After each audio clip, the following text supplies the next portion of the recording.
Myself, I'm Ethan Evans. I am your host tonight. I am excited. We are going to talk at length about how to grow your career without managing people. So, I often talk about leadership, and we're going to talk about leadership, but the point is, leadership and management get confused and put together.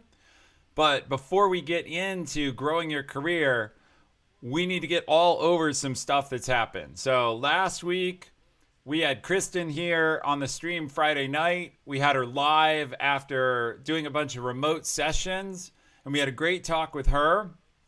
And then Saturday, if you haven't caught it, you're going to want to go see the VOD on Devin Nash's channel. We had an amazing show where Devin and I teamed up to do Interview Royale with a live set of contestants coming on stream, and Devin and I tag teamed interviewing them right as they were on stream, and we had one of the funniest things that ever happened. And we had a really great guy who was a good sport because he broke us up. He broke us up.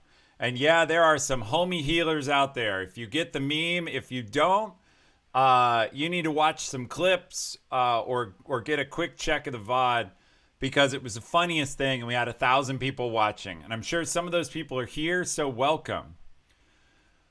We have another set of people we have to welcome tonight, and it was part of having a great day today. Today at work, everybody knows I work at Amazon. I was an invited guest speaker to address the North American sales management for Amazon Web Services. And that's about 350 sales managers from Canada through Latin America. And yeah, we need a homie healer emote. It will be coming. We're going to need a few more subscribers. I don't normally ask for subscribers, but we need to push the sub points up so that I can put a new emote in and we can have the homie healer. Because it's got to happen. He was a good sport. It was awesome. So anyway, we had the North American sales managers, and they're incredible. But why am I talking about that? Well, because we're going to have a mashup tonight. I talked about my stream to the sales managers, and some of them are going to be here, probably lurking. They probably don't normally have Twitch accounts, so they may not be in chat yet. But we have Amazon's AWS sales managers watching, and that'll be an interesting mix with our normal audience of Twitch followers. And I welcome them in. And I can't talk about numbers, but I will just say these guys generate an amazing amount of money. That's what they do. They sell AWS to the world, in this case, to the Americas. And I had pressure on me because when I got on stage, I realized that in some ways, an hour of their time costs $7 million to get them in the room. So that's not quite true, but it's a good proxy. And so I needed, hey, thank you, Messick Man. Thank you for the sub and for the second month.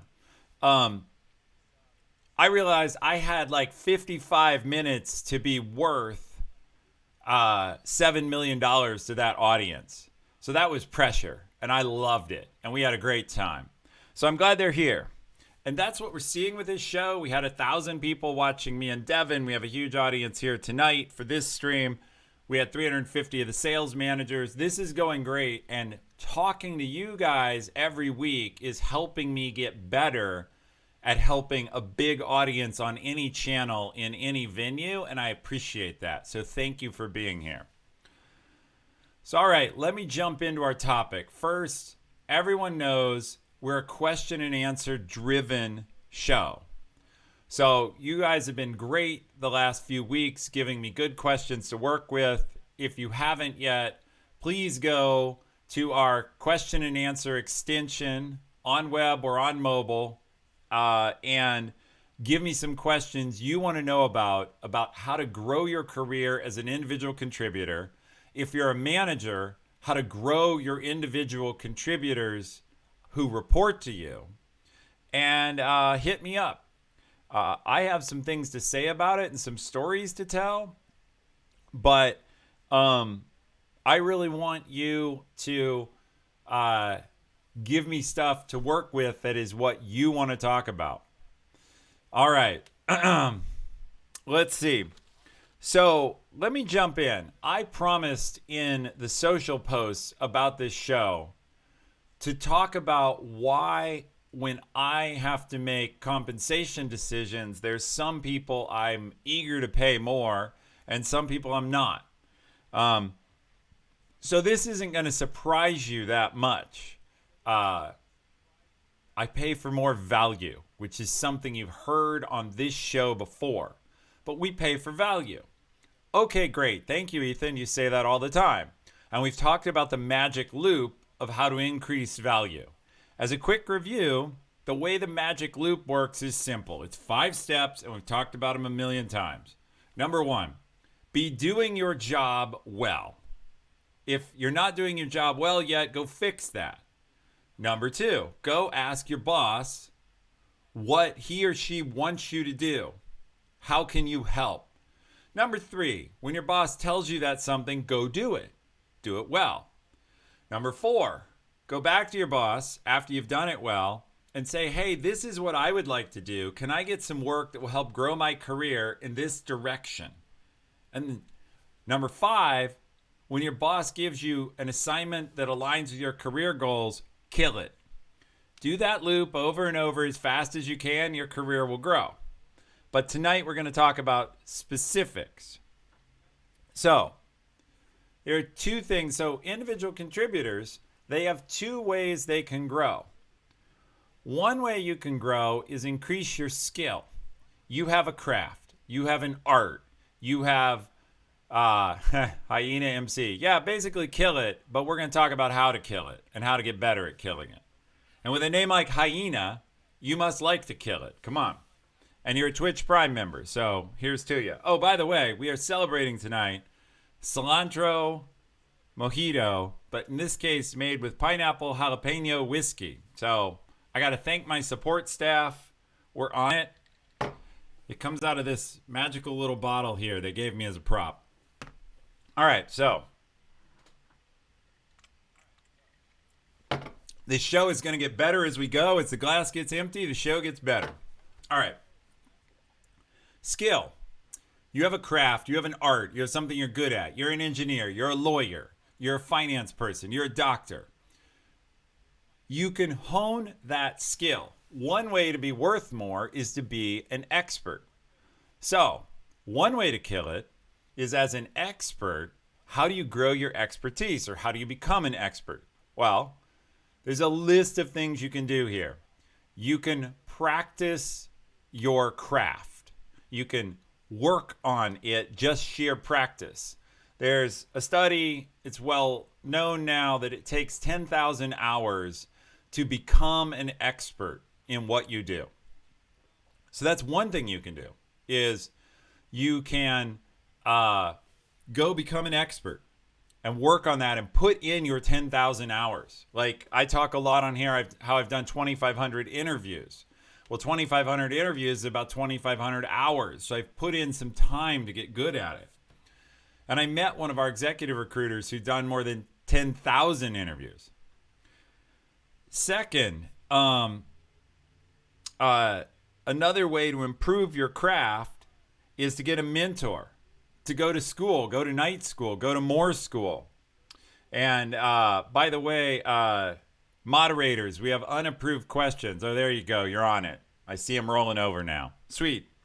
And thank you for all the people who are putting in questions. For the rest of you, go vote, because there's several questions in now. We need votes on what you'd like me to talk about. We have 50 some people here. So the first person to go in to get a Twitch ID, if you don't have one, and go into our extension and vote, you get to choose what we'll talk about first. Okay. Practice your skill. Get a mentor. Go to school. Go to night school. Read a book. Get peers. Get peer input. Get peer review. There are lots of ways to improve your skill. And this is not, unless you ask me questions about it, a stream on improving skill. But that's one of the 2 ways to grow as an individual contributor and to get me or someone like me to want to pay you more. And we have someone in the stream. I won't bring him out unless he chooses, hey, Lotam, unless he chooses to identify himself. And for all I know, he is a she, but I think he's a he. Um, he's in a situation where he feels he's increased his skills and he's fighting because he signed a contract that locked him in to get paid more. So it's a very real thing for him. Second, the second way, and this is going to be our big topic tonight, is increase your influence. The point here is you can grow your career very high and very big and get paid a lot and have a ton of impact without ever managing people. But you can't do it without being influential. And so let's talk for a minute. Let me see if I can find what I have prepared on this. Let's talk for a minute about the difference between leadership and management. So I'm going to swap views here real quick. Let's see if I got this. Yeah. So I can maybe blow this up even more. We'll see. Yeah, I can crank that up. I'm just on a Harvard Business Review webpage. Or no, this is Lifehack. It's a Lifehack link. Here, I'll put it in chat if people want the whole thing. Give me a sec. So I just found that randomly on the web to get the image. The point is, if you want to be successful as an individual contributor, eventually you will be an expert in your skill, but you're going to still need to be a leader. I love this ads that they're popping up next to this. We may have to get rid of that in a minute. Come alive with the forest. Keep that in mind. Anyway, the stuff on the left hand here in leadership, you can do without ever managing a person. So focus on the goals. You can, Matt John Dunn says I can talk about him, so we'll get to him in a minute. But you can focus on the goals. You can sell it. You can take risks, encourage others, go against the grain, break the rules. These are all things that you need to be able to know how to do as an individual. Managers do the other part, right? They're working. One way this is often summarized is managers work in the system, leaders work on the system. If you want to be more valuable, you can increase your skill level and you can increase your influence. I don't think this makes it look, by the way, like the two jobs are opposed to each other. Okay, I get your point that it looks like they're opposite. I think it's saying you can do a mix of both. By the way, to really get something done, you're always going to need to do a balance of these. For example, we're going to talk next week. My show on the 18th is about taking risk, but I don't take risks that I also haven't tried to minimize. And yeah, break the rules is a way to get fired, for sure. It's also a way to get things done. And you have to, the most successful people do some of each. So I'm going to take this down for a minute, and I'm going to talk about a couple of examples. And then we have a lot of questions coming in, which is fantastic. So I will go to questions a minute after that. And I see the audience has grown a lot. Welcome in, everybody. I'm Ethan Evans, and tonight we are talking about progressing your career as an individual contributor. So let's switch back over here for a minute. And what I want to talk about is, as a manager, you have to, the traditional management tasks people don't want to do are things like hiring, firing, giving hard performance feedback, enforcing rules, managing, giving performance reviews, and arguing with people about raises and why there's no snacks in the break room, and all kinds of things that people associate with, I don't want to do that, I just want to work on my skill. But if you think about some of the greatest individual contributors, they were very influential. So who are some great individual contributors, or largely individual? Well, let's look at Microsoft. Everyone knows Bill Gates. He was the CEO. He managed. But most people also know about Paul Allen, who was actually the main developer of Microsoft, in that case, the original Microsoft OS, and then for many years thereafter. Same thing, if you look at early Apple Corporation, everybody knows about Steve Jobs, the leader. But most people also know about Steve Wozniak, the engineer who put the chips together. You can be hugely impactful and you are incredibly necessary. And if it's what you care about, you can get crazy rich as a highly skilled individual contributor. So you do not have to go into management and managing people. What you do have to be able to do is influence others or be such an expert that the company will put people around you to basically be your handler. What does that look like? That's basically, think about Hollywood divas. Hollywood divas have a reputation for being impossible to work with, having crazy demands. So why does anyone work with them? Because whether the diva is male or female, they're either incredibly talented, beautiful, whatever, or they can sing, dance, act to the degree that they create so much value that people will put up with their crap in order to have them around.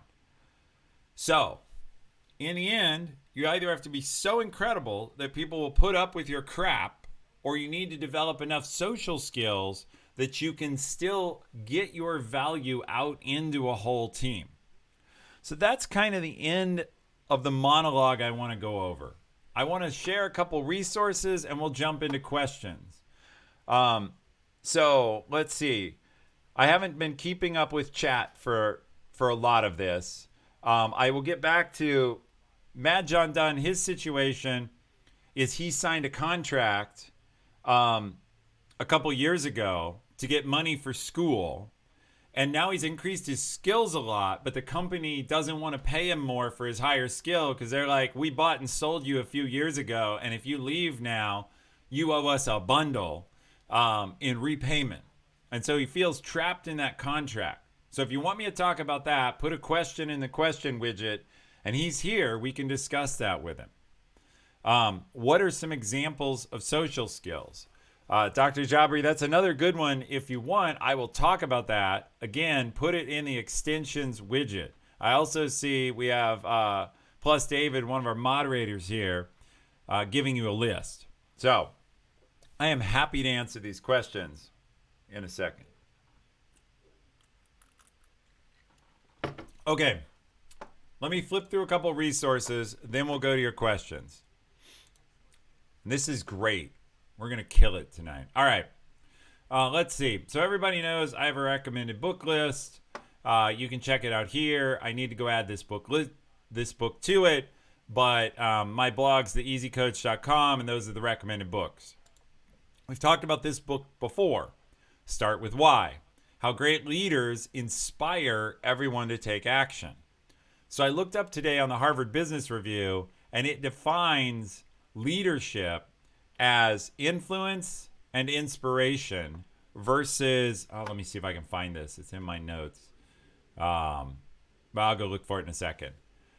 This book is talking about inspiring, telling people why they're going to do something. You don't have to manage anyone. If you're an expert and you have the expert knowledge of a system, of an art, of a medical condition, you can tell people why to do something without being their manager. Should I do a show about making cocktails? We could put that on. I could host you or raid you if you want to do that. All right. Hey, Shadow Fox, welcome in. And speaking of hosting, there's Shadow hosting us. Awesome. Always love to have the Fox Den here. And we're having a huge show tonight, complete with mojitos. All right. What did I want to show you guys, though? Here, a couple things. I'll blow this up some. It's 3 differences. It's a Harvard Business Review. 3 differences between being a manager and being a leader. La, la, la, la, la. Let's make that bigger. So, counting value versus creating value. You can go read this later. I'll put the link in chat. Here it comes. Be on top of it. Um, there you go. There's the link. Hey, Nightcom Lorente. Yeah, good name.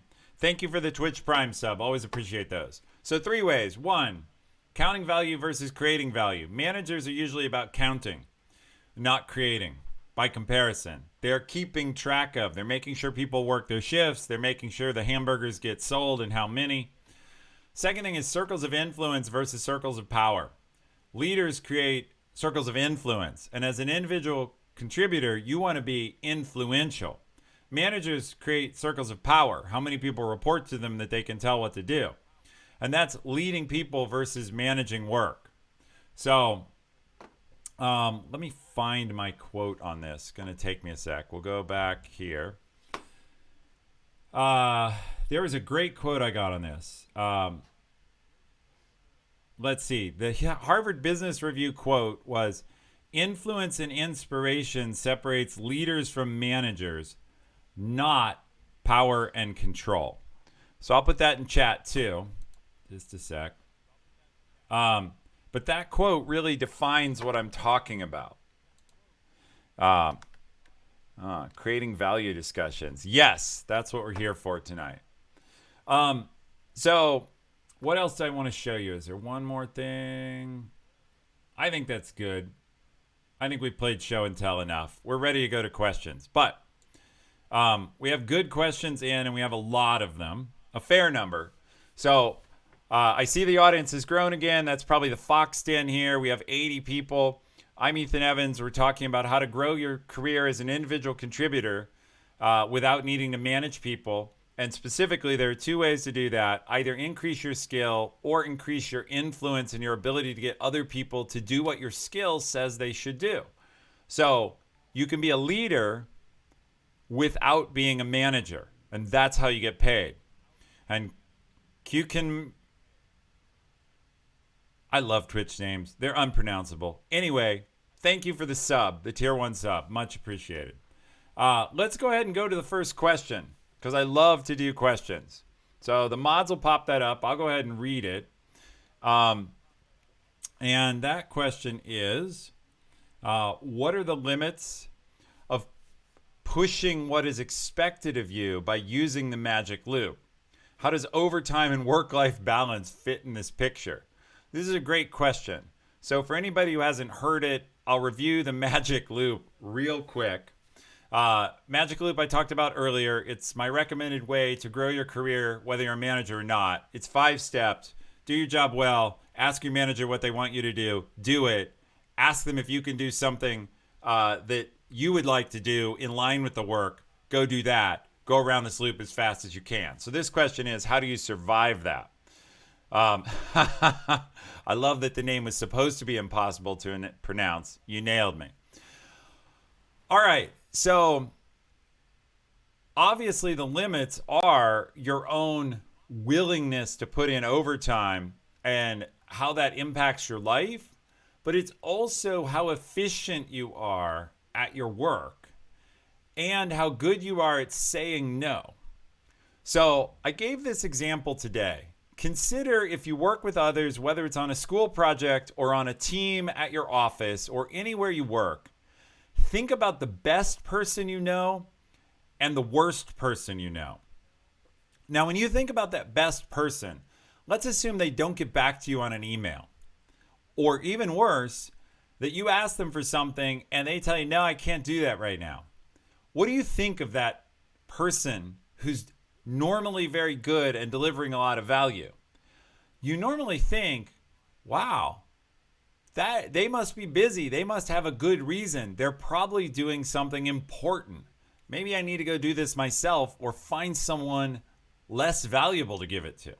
Or maybe I need to really explain to them why it needs their attention now. Now think of the bad person. Not bad person, sorry. The struggling person who's not very good at their job. Bad is a shorthand. When they tell you, when they don't respond to an email or get back to you or finish something you need, whether you're a manager and you assigned it to them, or whether they're a peer, what do you think? Do you think that, I got in trouble my kids sometimes watch. That flippin' idiot. That freaking idiot. Why didn't he do it? Why didn't she do it? It's just like them. Ugh, how long do we have to put up with them? Notice, same thing. You asked someone for something, you didn't get what you wanted. You got nothing. But who it is and their track record determines how you feel about that.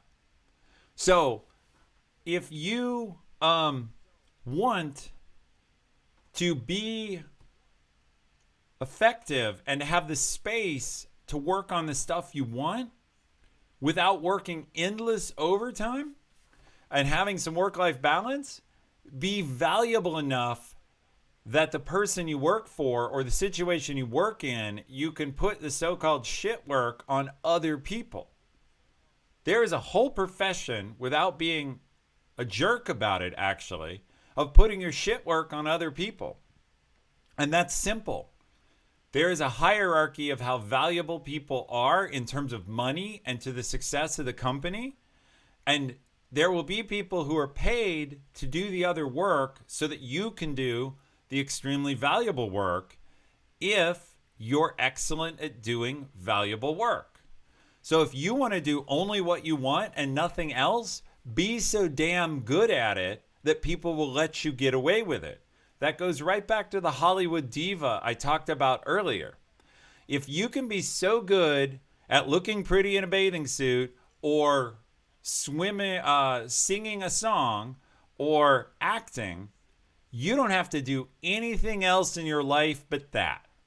Because people will wait on you hand and foot, they'll kiss your butt, and that's all from being so valuable. Now, you don't have to use that to abuse people and be like, oh, I dropped my dirty socks. Would you pick them up for me? You don't have to be that way. But the truth is, the more valuable you are, the more flexibility you get. The last thing I will say is, on this show, I do trade in the science, or at least the perspective of reality. Overtime is a reality. If you want to be great at something, please, I hope for your sake, you're one of the few humans on earth that was born so gifted that you will be loved and adored and showered with every opportunity and buckets of money without working hard. For the 99.98% of the rest of us, and probably every viewer of this channel, and certainly me, hopefully you're pretty smart and well-educated and whatever, but you're gonna have to bust your ass. You can balance that. The trick is, are you busting your ass in a specific direction towards a goal, or are you being told to flip hamburgers faster? That's a skill gap. That's influence. Okay, so we're going to keep going through questions. We have 80 viewers here, and most of the questions have 2 votes.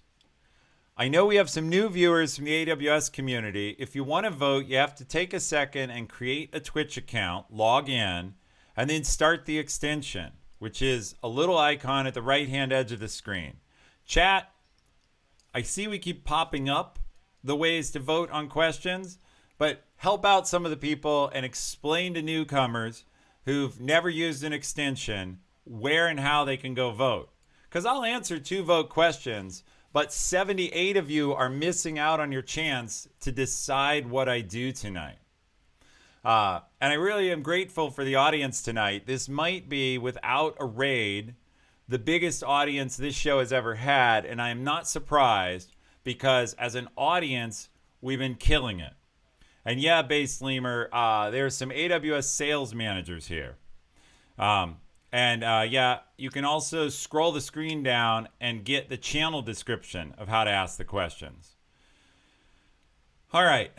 And Dr. Jabri, that would be real if a few questions had... Now we see, I challenge people. I love it. Now there's a question with 6 votes and climbing.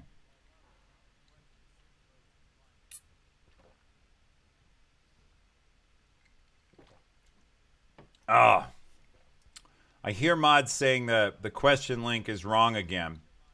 The that is possible. It says Easy Coach rather than the Easy Coach. That's actually on me. I think it needs to go to the Easy Coach. Yep, that's my fault. I'm not going to try and change the hot link, but we'll have to do it manually for the rest of tonight. And that is my fault. I will change the chat bot as soon as I get offline. All right, I think I answered that question to death. The point is, the magic loop works great.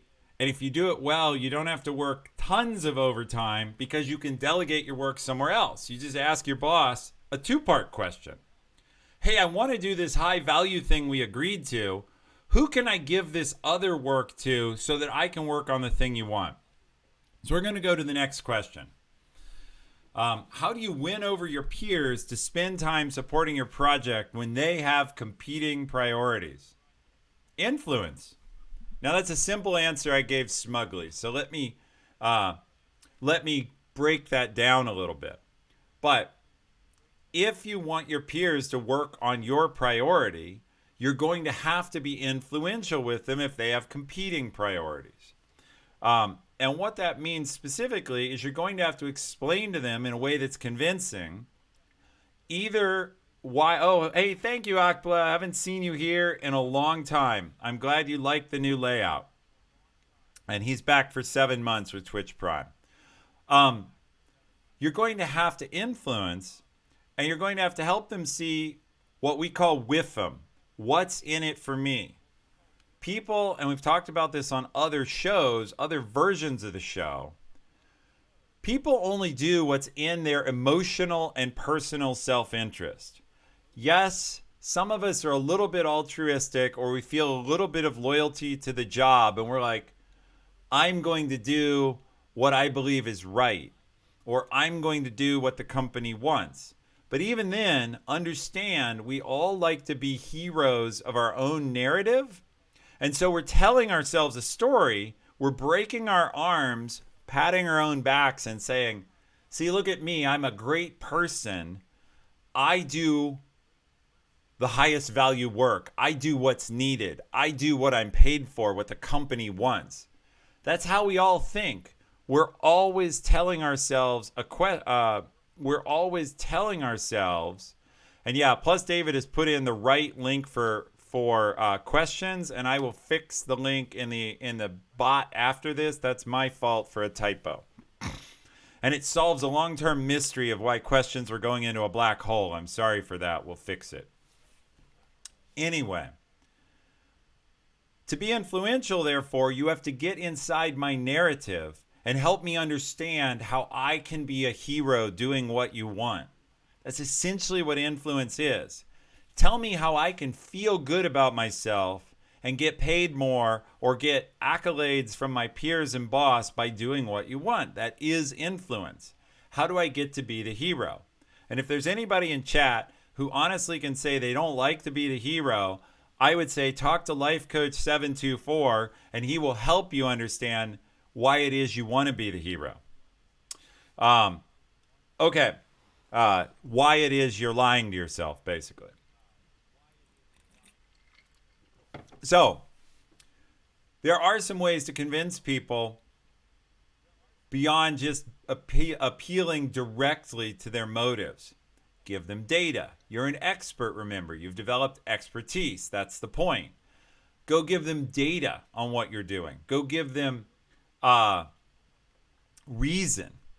Go give them something based on why they should do what you want. And give them specific facts. Give them something to look at. Okay. Yeah, we did have a short freeze there. I'm not sure why the stream froze for a second. We have a bunch of people viewing in the house, but I think that should be okay. So we'll figure out the buffering and lagging, hopefully. And if not, it's all good. In any case, if you want to influence people, you can give them data, you can make a case. You also can get really good at asking questions. Ask them, I would like you to do this. What are you thinking? What is keeping you from doing this? The best way I've heard that question phrased is, under what circumstances would you do this? Because everyone can answer that question. Under what circumstances would you do this thing that you haven't done before? And I should mention, by the way, we're close to 100 viewers. That's a near record for this channel, which I appreciate all of you. If you haven't, please follow. And there's two reasons I want you to follow. Number one, click the follow button. It's the little heart on your screen. Number two, we're going to do something that takes chat participation in a minute. And if you haven't followed for at least a minute, you won't be able to chat. And we do some fun things at the end of the stream where you're going to want to be able to be active in chat. So, I'm glad some of you saw 101 viewers. That's fantastic. So on this question, you ask people, hey, look, what would it take for you to do this? Under what conditions would you? And then at least you know. So those are the ways to influence. Let's move on to the next question, but that's how you get people on your priorities. Fever, thank you for coming in. I appreciate you watching my videos on YouTube. Sign off and have a good night. I appreciate you sleeping. I get that. And catch up on YouTube. We'll put YouTube here. By the way, I have a lot of back content on YouTube you can always get a hold of, as well as old content on podcasts. So our previous shows are all published as podcasts on every major podcast platform. Mods, let's roll to the next question. It's a long one. I'm going to take a deep breath for this one. Managers may have power, but a leader who is also a manager would likely lean towards influence and inspiration over power anyway. Would it be helpful as a manager to exemplify this for individual contributors on your team? Any examples of how to encourage influence and inspiration? And the whole question doesn't even show up in our subtopic, but it's a great question. Thank you for this question and all the people who voted on it. Keep putting in questions and voting in Q&A. We have a lot of people there, and I'm eager to talk to you. This is a great question. Model. Don't give orders, give motive. We just talked about the book. Maybe it's still over. Let me swap to it. We just talked about the book Start With Why. You don't start with, damn it, I'm the boss, do what I said. You start with, hey, here's why you should be doing things. There are other books on this, but you start by helping people get aligned with the vision and the goals that you're pursuing, rather than being focused on giving orders. If you're an order giver, what you will get around you is order takers and people who model you. This is employees, all of us. I'm not going to insult anyone. Hey, thank you, Akba, for the bits, getting you into second place. For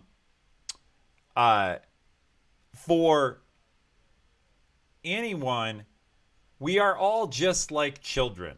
And I demean no one by saying that. We do what we see. I work at Amazon. The culture I come from is largely modeled off of who Jeff Bezos is and how Jeff Bezos wants people to lead. So if you want to have your team act a certain way, show them that. And rather than ordering people, try to convince them. Try to give them motive. Try to tell them why. Try to show them data. Invite their questions. Today, I set priorities with my team. I did a big talk online inside work, kind of internal Twitch broadcast yesterday on prioritization. And this morning, I was feeling bad about having not prioritized my team as well as I could. So I went in eager this morning to earn my pay before 9 a.m., which is something I love to try and do, and before noon if I can't do it otherwise. And I shared out my priorities with the team for what I thought we should be doing. But I said, look, if you agree with these, great, go do it. If you don't agree with them, tell me and let's discuss it. That's leading through influence. I was clear about what I believed, but I didn't tell people, these are our new priorities. I expect them done. Go. I said, you guys are leaders. Come back to me if you disagree. And one of my leaders immediately came back and said, I don't see it that way. I think these other things are more important, and started giving me a different list. So, and that's a good debate. We'll meet tomorrow. But I have to get him on board because he runs 100 people on my team. And if he's not doing what I've recommended, if he doesn't agree, he's not going to do it. So in a big organization, you can only lead through influence. It would be cool for you to share what you do in your average workday in Amazon another time. Yep, Dr. Jabri, I've done that show with Devin Nash where I actually brought a week of my calendar onto his show and we went through it. But I would be happy to redo that show here. By the way, thank you, Relive Sports, for rating. I think I know who that is, and welcome in. I'm glad to have you here. It says check audio, please. That's weird. I don't know what that would be, but I messed with the audio, so hopefully it should be fine now. Yeah, I know what's causing the echo. That's my bad. We'll just mute that and be done with it. There should be no echo at all now. All right, moving on. Where was I? Oh, right. Okay. So, Dr. Jabri asked what I do. I'd be happy. There is one thing. I want to encourage everybody to join Discord. We have a channel there about future topics, stream suggestions. One of the things that's gone really well on a couple streams is we've had a series of what amount to call in or video in guests. And I've done this a bunch with Devin. We did the resume review. We've done it here. We've done it on his channel. We did the interview royale, a battle royale style interview. We're probably going to do a show together on asking for raises, where we're going to let audience members come in and role play with us, trying to squeeze a raise out of two obnoxious bosses. It should make good television, and it should be super educational because we will come prepared to make you feel bad about asking for a raise and give you every possible objection in the book, and we'll see who gets the money. But the point is, I love your suggestions for what shows I should be doing, and Discord is a place to put them in. Maybe we'll do that show here.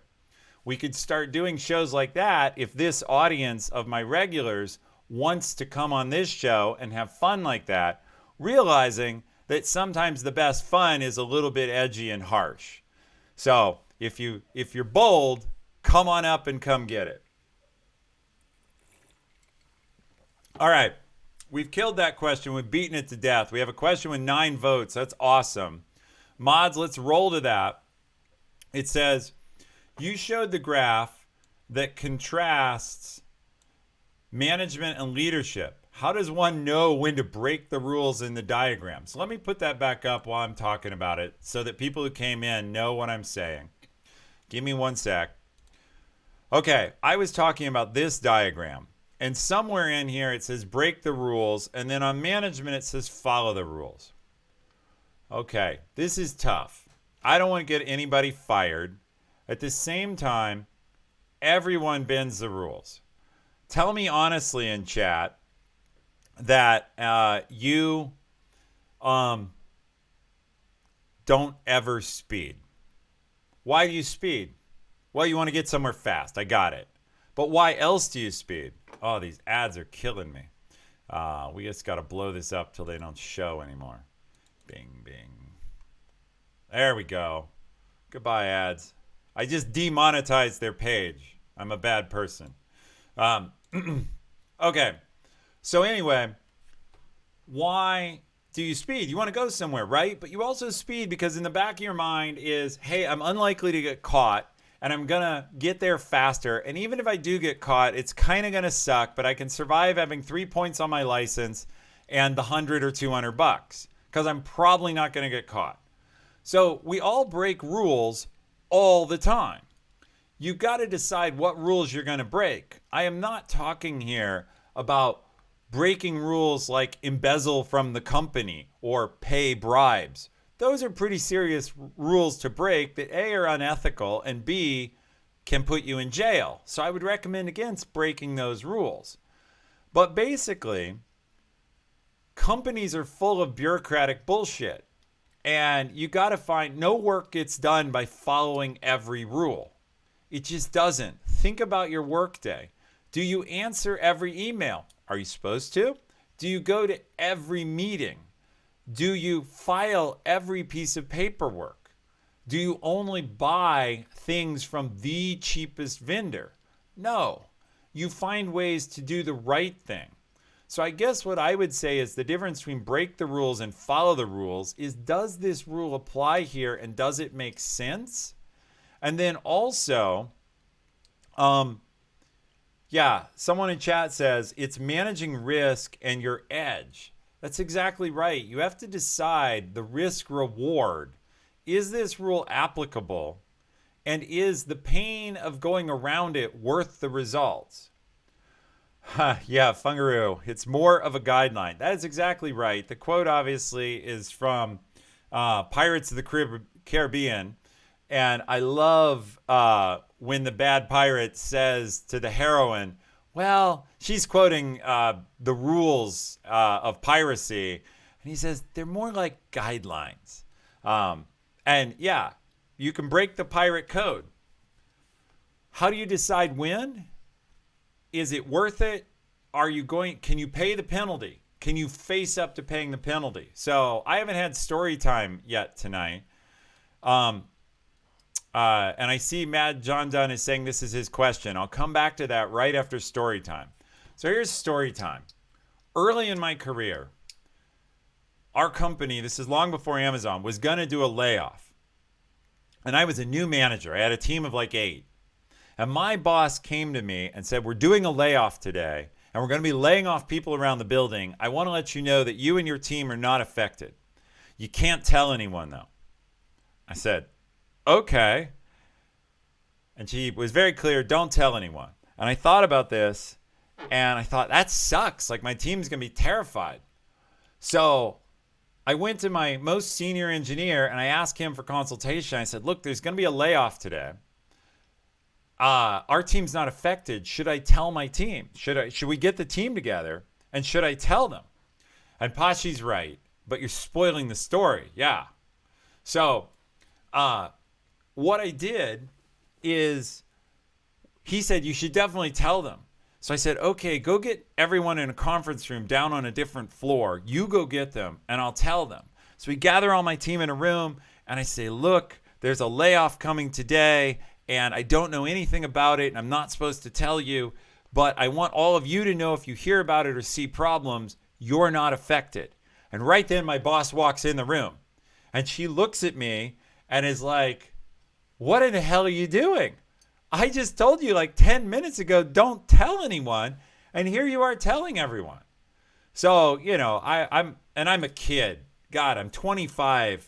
Managing my first team, and it's like double facepalm, and now I wonder if suddenly the layoff is going to affect my team, right? So that's a case where I broke a rule. I did it because I wanted to help people, and I got caught.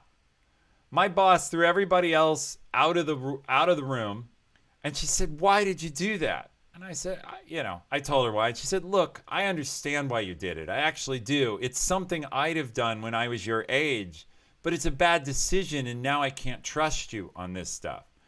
So I paid a price. So if you're going to break rules, be ready to pay the price. Here's my bottom line for Mad John Dunn and everyone else. Results are usually worth more than following every rule.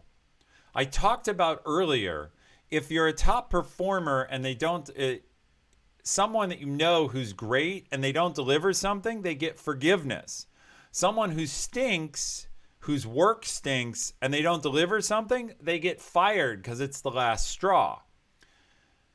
Broadly speaking, you can break all kinds of rules and get caught if you're delivering enough value. And if you're not delivering enough value, you're going to have to follow more rules. It's called latitude. It's called having earned respect or earned your stripes or in the mob made your bones. So we're going to go back to full screen me.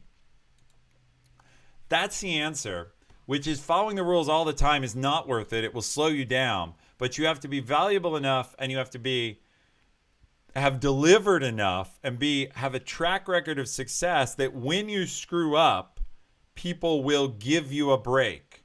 And when you don't screw up, or when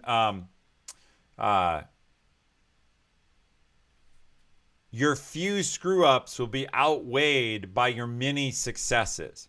Now, remember, last thing I will say, there are a few rules you shouldn't break. It's not only amoral, but in the Me Too era, you shouldn't put your hands on other people. You shouldn't tell them, sleep with me or I'll fire you. Or I'll promote you if you do. That will still get you fired no matter how good you are. And so don't do that stuff. But if it's in the and by the way, that doesn't help you deliver for the company. You will get a lot more forgiveness breaking rules if you're trying to do something good than breaking rules if you're trying to do something awful. If you're trying to do something awful, you make it easy for the company to come after you. Because if you're trying to embezzle from them, you can't be like, well, I'm really productive and I just wanted some extra money and I thought this was the easiest way to get it. But they'll let you break other rules. All right, we've killed this question. Let's go to the next one.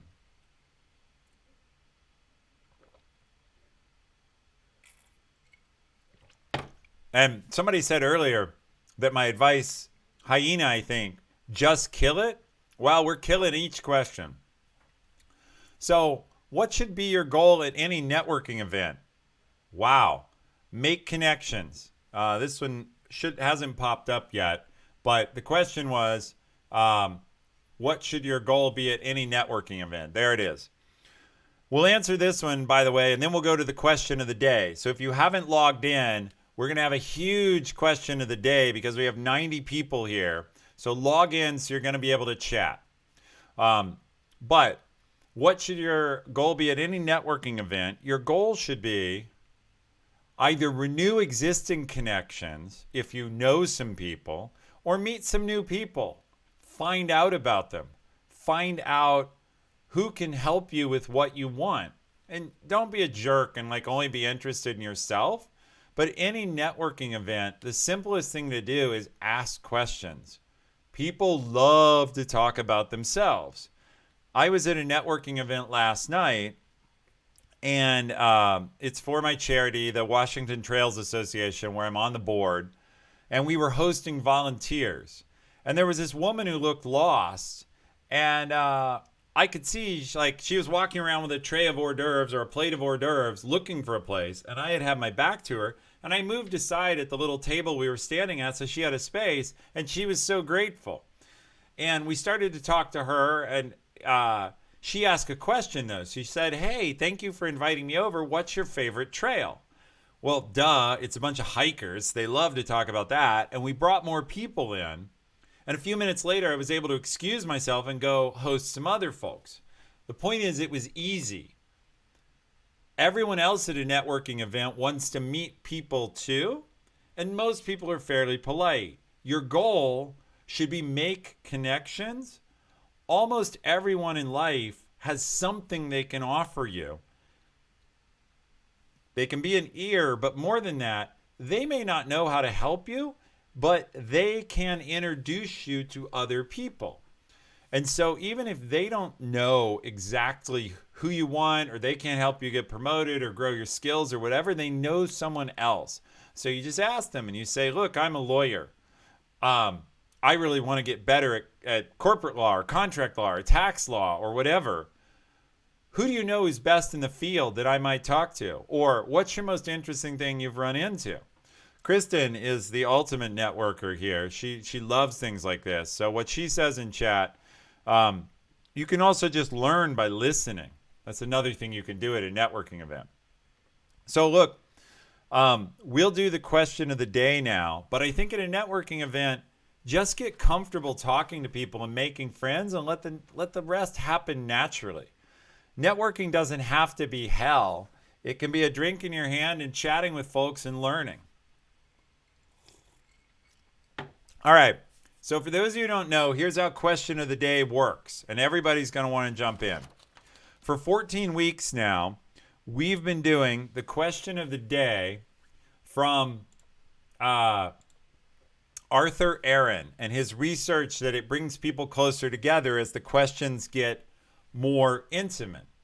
And in fact, you were just talking about networking. The question of the day is the sort of thing that shows we're building a network here in this channel. And we've all seen, as we've answered these, that if you expose a little bit of who you are and share something genuine, people will share more in response. So the week 14 question has two parts, and I'm going to let people answer the first part. And like always, I'll also answer. Question 14 is there something you've dreamt of doing for a long time? And of course, implied in that is, what is it? So what is something you've dreamed of doing for a long time, but you haven't done yet? So rattle them off in chat. We got tons of active regulars in chat. Tell me what it is you've dreamed of doing for a long time. I'd really like to know. Last week's chat was super interesting. For me, there's a long list. I love to travel. Everybody knows that. I want to grow the show big. Everybody knows that. What is something else I've dreamed of doing for a long time? Okay, I'll tell you. I have a secret desire, which now won't be secret, to take a flight on a private plane. I've never done it. Like, not a little puddle jumper, not like, a sightseeing plane. I want to take a jet somewhere, just once. And so I haven't gotten to do it. And I want to do it just because it seems like it'd be cool. Like, roll up to the airport, skip going inside, get on a jet, and fly somewhere. Someplace small and obscure and that other people don't go. And so that's one thing I can think of off the top of my head I've always wanted to do. All right, so some of your answers.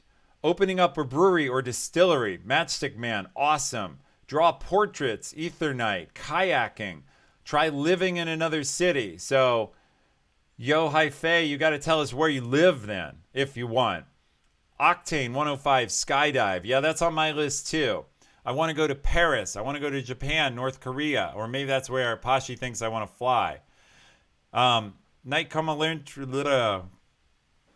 Lorente. I think one of the key points here, okay, that's obviously a long point about networking, so I'll skip that. VP of Amazon never took a private jet. That is true. If you want to look up our values on Amazon, they are about frugality.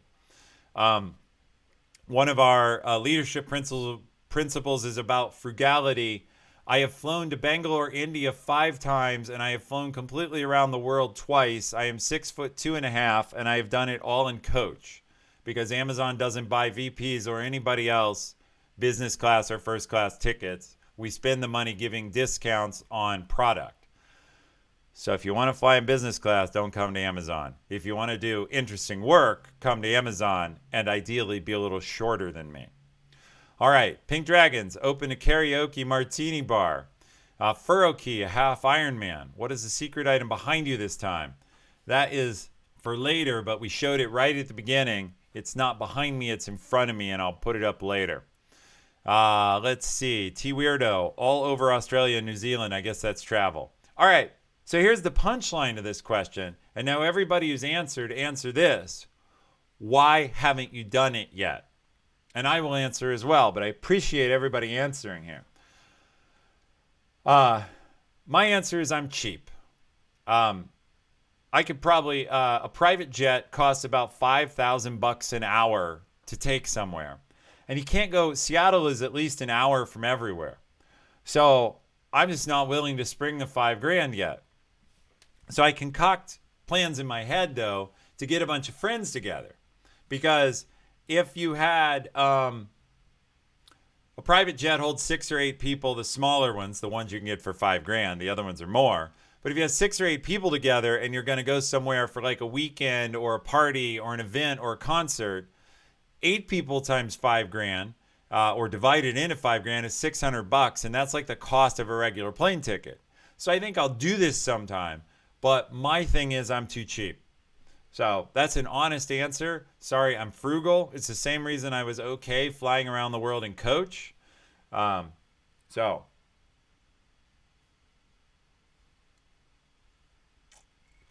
now we'll read some of the answers, and then we'll go back to the questions you all have asked. But I love you folks sharing about yourself. It helps me get to know the audience. Pashi, I'm lazy and I lack qualifications to step up my career. Currently working on it. Pashi, you've been very honest about some things, particularly in Discord, and I appreciate you sharing here. Ether Knight, been too busy learning to draw and always gets bumped down on the list. Fair. Let's see. Dr. Jabri, I would like to run my own videography business, but I haven't done it because I fear failure. So that's the most common answer. I took the safe route and I'm studying computer science, but I'm not passionate about it. Oh boy, fear of failure. So this is probably a lot of people's hidden answer. We talk about this book all the time, Rejection Proof. It's not the only part of fearing failure, but Rejection Proof is a great book by Jia Jiang. It's a great book about how to overcome at least the fear of rejection and understand that life is long, and you can life is long and you can overcome a lot of setbacks with time. So Dr. Jabri, you can study computer science and still figure out videography. That computer science degree won't go away. Or you can put it on hold and go back to it. I don't know your personal circumstances. I see Nightcom Lorente here says you're limited by, I think you're saying your visa. That sucks, but I get it. But that's not forever. Ghosty Banana, is it okay to have nothing I really desire? I guess so. I mean, I wouldn't want that for all of life. It is good to be content. So if you're at a place where you're content, that's fantastic. I think even people who are content, though, still should have dreams. If you're really saying you don't have any dreams, you don't have to be like sad because you don't get them.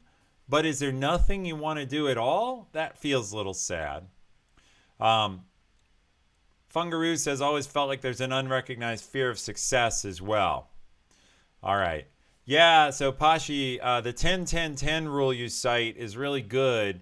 That's rule for anybody who doesn't know it is think about doing something or failing something and how will you feel about it 10 minutes, 10 months, and 10 years later.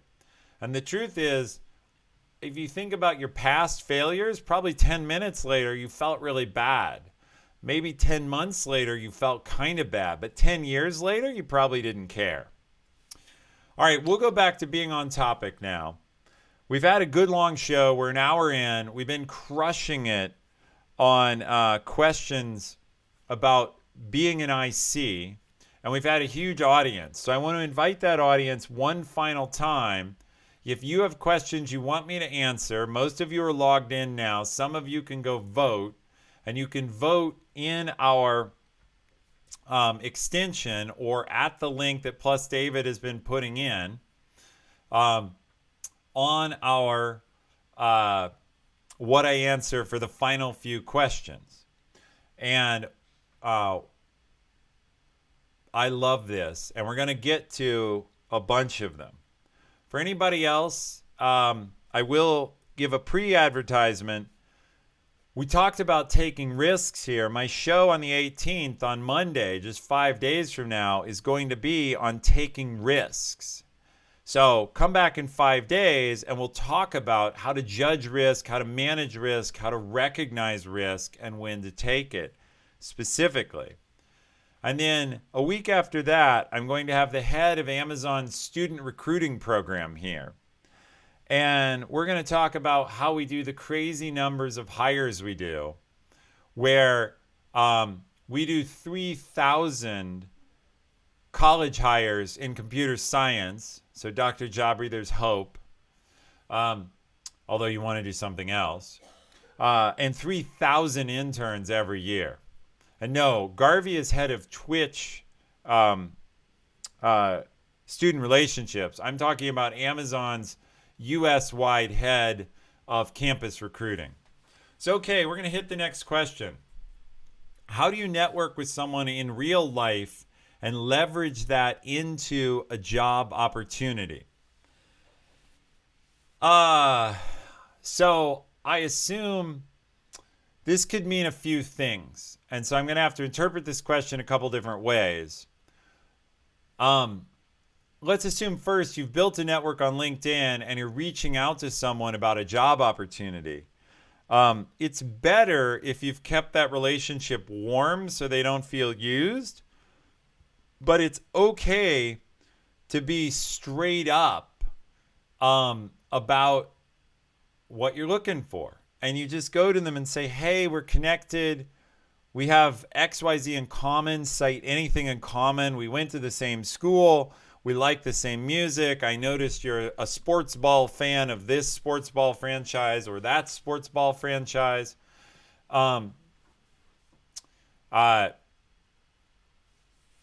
Anything you can cite in common. And then you say, look, I really want to join your company. Can you tell me more about it? Can you ask them a question? Get them talking about themselves.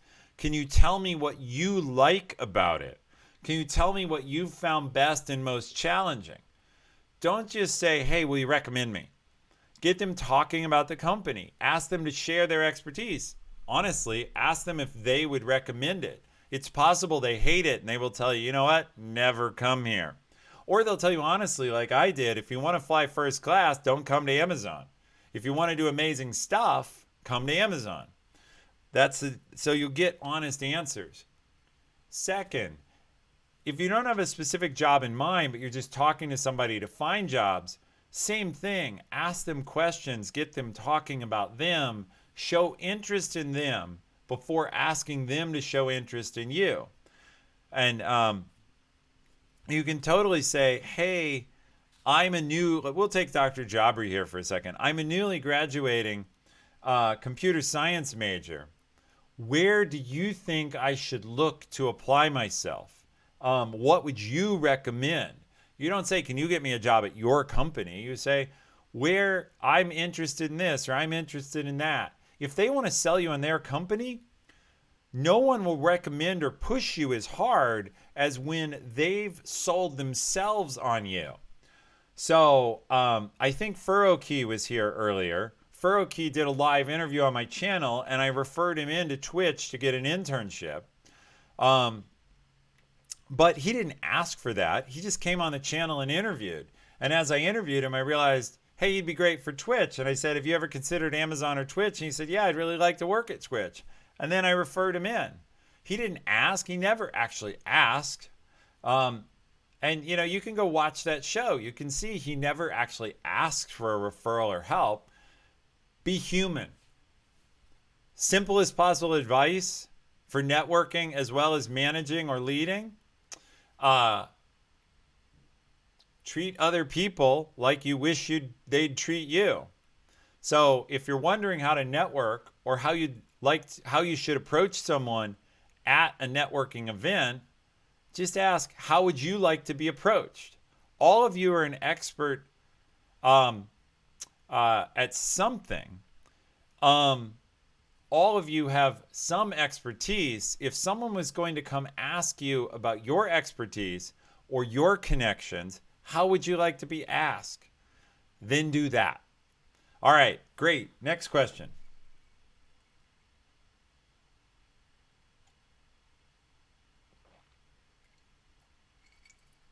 Yeah, FurrowKey, you better get this job, buddy, because the pressure and the expectations are high. So, no extra pressure or anything. All right. But we're all pulling for you. We will have a big celebration. You have to come put your offer letter on screen with us, right? We'll bring you on, or you can send it to me. We'll black out any salary data. And if you get through, we should celebrate as a channel. Would everybody like that? I think that would be awesome. So I'm really pulling for him. He's a good guy. All right. How do you properly communicate to management when projects being assigned to you are on the way of your are I think this is supposed to be in the way of your actual job and negatively influencing your KPIs. I've done through a conversation once, but projects haven't stopped. I feel like I am being set up for failure. So one possibility is that you are, not intentionally, but remember, bosses like me, we get excited about asking for more. And if you keep saying yes, we'll keep asking. It's just human. Can you do this? Can you do that? I have all this shit on my plate. Can you take this? Can you take that? It's not personal. So one thing you have to do is communicate. The second thing, though, is you say you're communicating and the projects haven't stopped. Give data. Here are the 7 things you ask for this week. Here is my priority order. I'm working on them. Is this priority, Mr. Boss, Ms. Boss, Mrs. Boss, something you agree, like, is this the priority you want them in? When do you need them by? What are the deadlines? Are there extra resources? You give data. But if you let the boss, if you give the boss the list and the priority, and you point out and say, I am willing to do any one of these you want first, but I've put them in priority order by my KPIs, key performance indicators, for anyone who doesn't know KPI. If you go through them,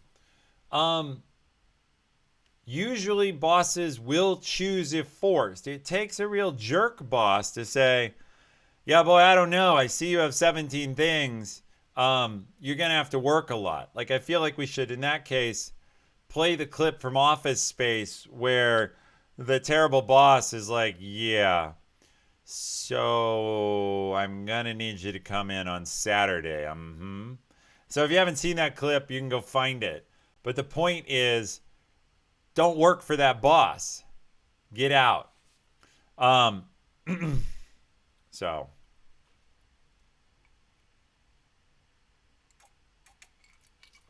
All right. The mojito is almost gone, but it's been awesome.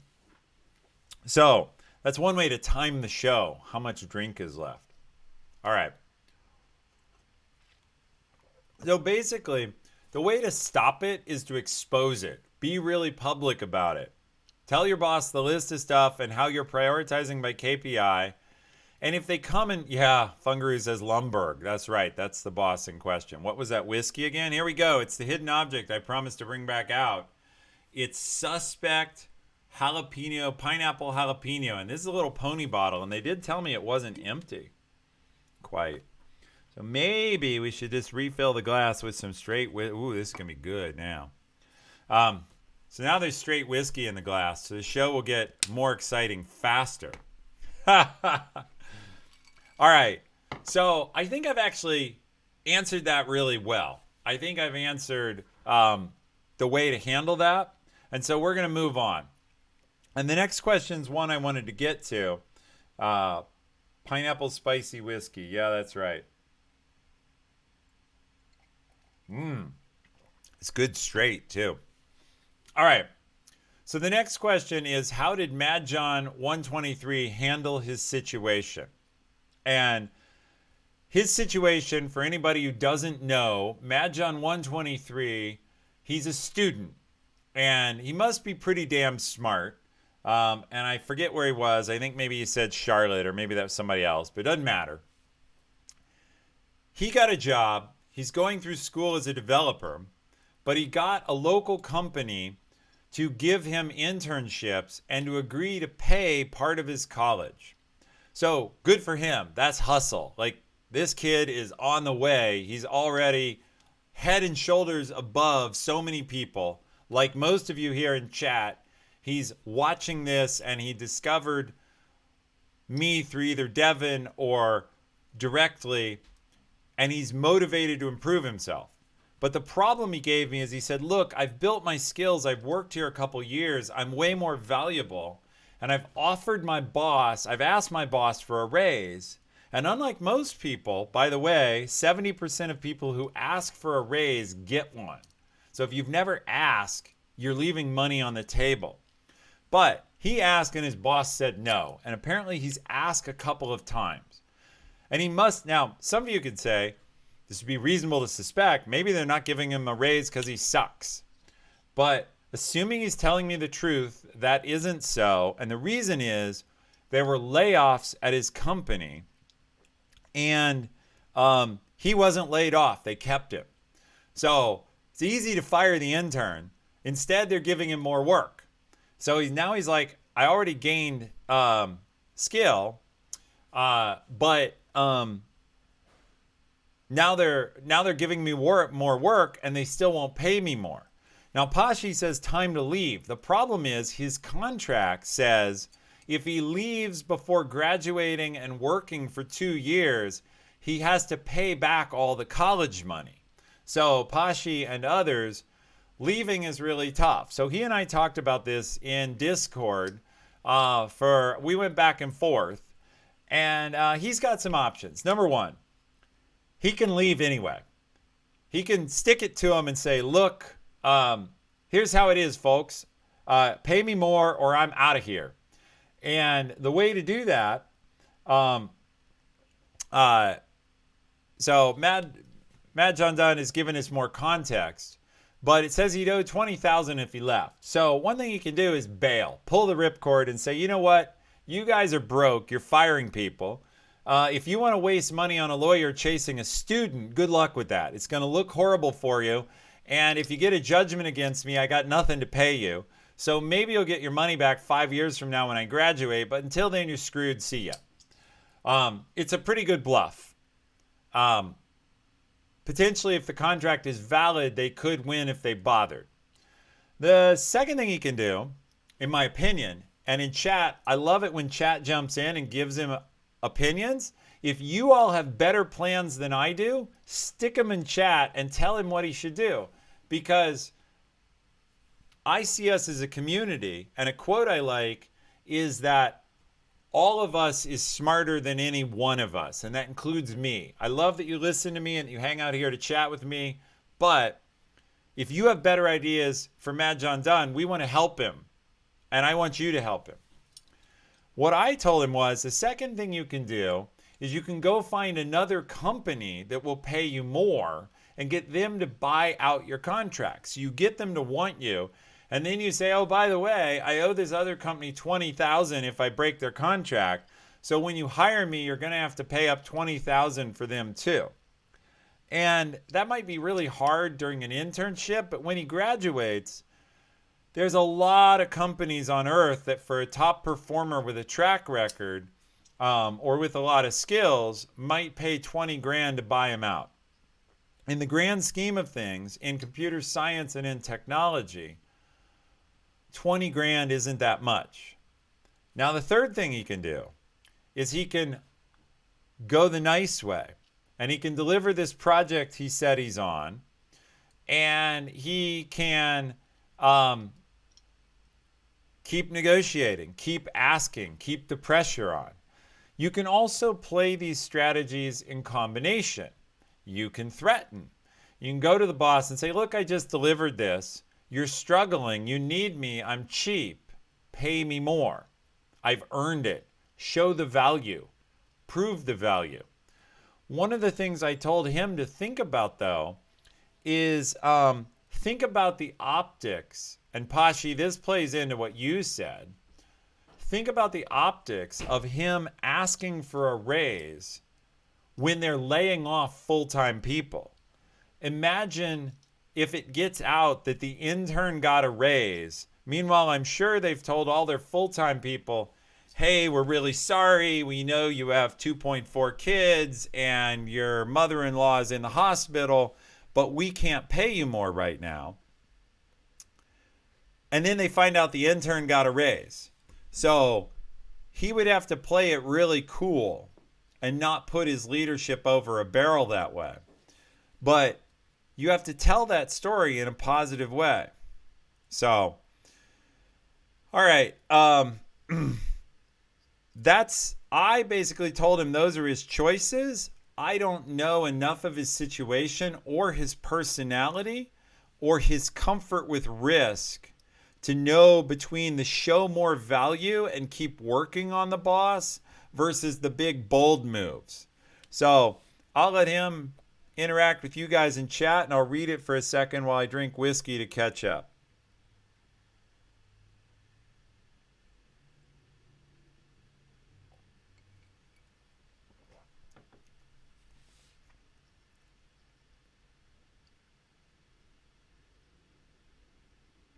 Yeah. So he's got a really tough situation. The last thing I told him is sometimes you got to put your head down and just deal with it. And what I mean by that is sometimes you have to be a little patient. He was lucky enough to get somebody to pay part of his college and to get an internship basically coming out of high school. That's incredible. That company did bet on you. Like they invested in you early. And sometimes you just have to honor that and suck it up. Like another thing is, I know if you're young, college seems like forever. I'm 50, so college seemed very short and long ago. So let Grandpa here tell you honest, maybe you just live with it for a year or two. That is like option 4. So, and I'm not actually a grandpa yet, thank God. Because then I'll have 2.4 grandkids, and I'm not ready for that yet. Okay. Let's see. We got a couple more good questions here, and then we're going to wrap it up for the night because dinner's waiting. You folks have been fantastic. What a great audience today. Thank you. Quick reminder, I'll be back Monday at 6 p.m., the 18th, and we'll talk about taking risks. A 20K GoFundMe. I love it. That's a great idea. Or a show. I'm also going to do a show on the 25th where I'll have the head of Amazon recruiting here. And then Devin and I join our Discord and suggest in the streaming suggestions shows that we should do here in the future or shows Devin and I should do together. Because I'm seeing Devin for dinner Friday night, and we're going to talk about our next show schedule then. All right. We're going to hit up the next question, and that question is, when it comes to vacations, how much will taking a vacation hurt your advancement potential? Oh boy, you'll get me hot on this one. If it hurts your advancement potential, get the hell out of that company. Like, that's ridiculous. Everyone should, if you're at a company that literally punishes people for taking a little time off, you have an unenlightened manager. You have a manager who's no fun, who's burning his life out. He or she is soulless. And your life is too short for that shit. Actually, I skipped over this. Thank you. Here's how I'm going to answer this. It was something I meant to bring up when we asked that other question. I got to switch cameras. Hold on. Or switch scenes. So this blog, I can't wait to share with you. I found this through someone, and I will keep answering this question in a minute. But this blog is incredible. And I'm going to put it on the screen, and we're going to go through it. So hold on. Here we go. All right. I'm going to blow it up a little bit. It's called Wait But Why. I haven't read the guy's whole blog. I was sent this particular one. And we'll blow it up until we get rid of the ads, or at least minimize some of them. So this guy did some math and visualization on human lifespan. Now, I know a lot of you are young, and so 90 years seems like friggin' forever. But remember, I'm 50, so if I buy this guy's thing, I'm more than halfway done, and that sucks. He seems to be like 30. So here's your life pictured in months. Think about that. That's pretty ugly. We can fit your life in months on one little damn screen. Now you have someone telling you can't take vacation? Really? This person has seriously misplaced priorities. But let's keep going. Here's your life, or my life, in weeks. And that's 55 years on the screen. Okay, so we're going to scroll down. Like, I'm already 50. That's what I got left right there. Brutal. Every time I see you guys and talk to you, I have to make one more X in one of these boxes. And I can't take vacation?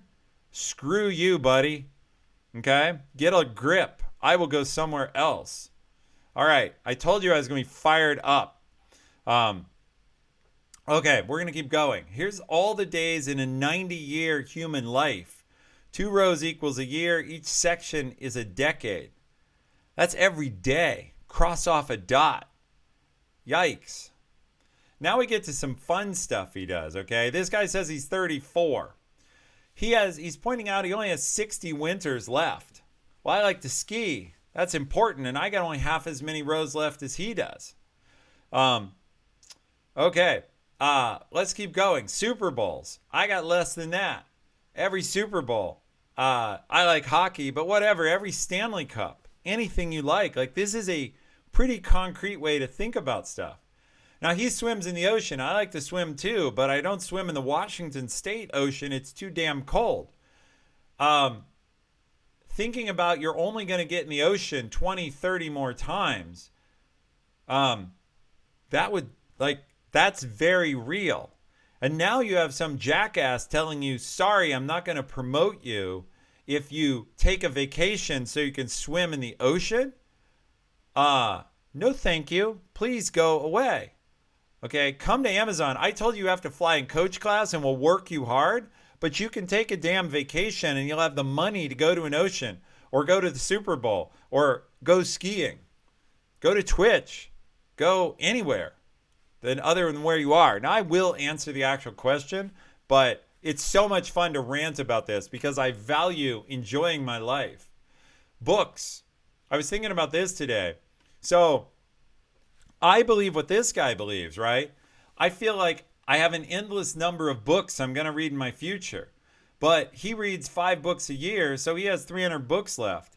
Well, I probably only really read 5 to 10 books a year, so I have between, 200 and 400 books left if I live till 90. And the idea that every book I choose is one of only 200 left, suddenly you want to choose really well. Okay, he likes the Red Sox. I'll try not to hold that against him. We'll move on from that comment. Presidents. Yeah, I have less than this probably, although, it looks like we might speed up our pace of presidents, but that's a separate topic. He likes to eat dumplings. This is all the dumplings he thinks he'll get to eat. That's pretty cool. Like that looks pretty good. I'm scrolling. There you go. What else? Now he gets heavy and he talks about time he'll spend with his parents. And this is all parents with red X's through them because he moved away from home. And so he's only got this little amount of time left with parents. And when I showed this blog to my wife, we had a very real discussion about how we're spending time with the people we love the most. And I agree with it. So look, I've made the point. Read the blog yourself. These are his 3 lessons. Living in the same place as people you love matters, priorities matter, and quality time matters. Well, I'm going to switch back to your question because this is completely on topic for my rant, and I appreciate